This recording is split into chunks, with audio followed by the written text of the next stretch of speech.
Well, it hasn't been a great year for the NFL. Ratings are down. Protests are widespread. The president is hostile. Yesterday, the president tweeted a picture of a woman mourning by the grave of fallen soldiers and wrote this: "So beautiful. Show this picture of the NFL players who still kneel." Now the NFL has a lawsuit to worry about, too. Barstool Sports, one of the great sites of the internet, is no friend of the league. They're banned from Super Bowl media days. They were once arrested, some of the reporters were, for protesting outside the NFL headquarters in the wake of the Deflategate controversy. Now Barstool says the NFL stole their slogan, "Saturdays are for the boys," and used it to hawk team shirts. Dave Portnoy, El Presidente, is the president of Barstool, and he joins us tonight. Mr. Portnoy, thanks for coming on. Thanks for having me. So what's this lawsuit about? Well, the NFL put on a whole line of T-shirts out that we feel directly infringe upon our Saturday for the Boys trademark. And the NFL has no problem suing everybody when they think they've even sneezed at what they're doing. So yeah, we decided we'd fight back on this one. Did they give you a heads up before stealing your slogan? They did not. I think that would ruin the steal. No, we just saw them. We were surprised by them. And then we sent the cease and desist out.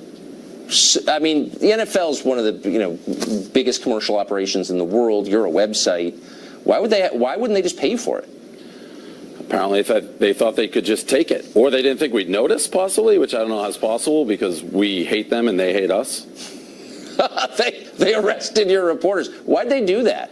So we were protesting Tom Brady, the 4-game suspension he got, because we didn't think there was any due process. He wasn't found guilty. Right. And Roger Goodell at one point said he'll talk to the media at any point. So we went and tried to talk to him. When he wouldn't meet with us, we handcuffed ourselves to each other in the parking lot, as you see there.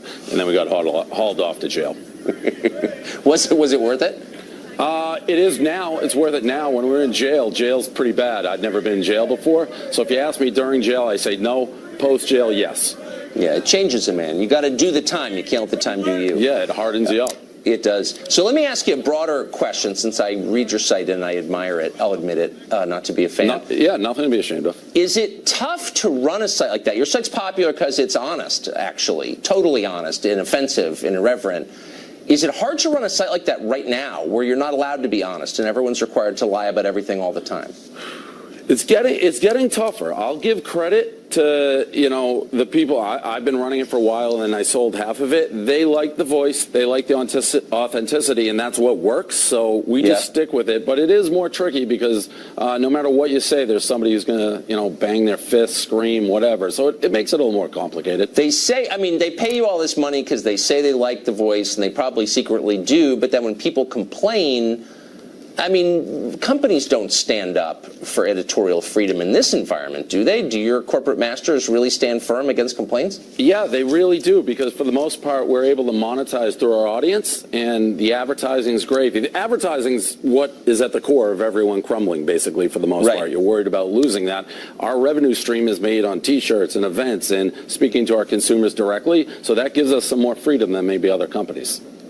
Have you noted, does this seem like a hard moment to make art? That requires free thinking, and that does seem in short supply right now. Yeah, I'd say it's a very difficult time. We were lucky enough we had already built our voice and had this large fan base. But yeah, to start from scratch, especially with social media, I feel like social media amplifies everything because, 10 to 20 people can make it seem like they're actually speaking for a much larger crowd when they're not. That's right.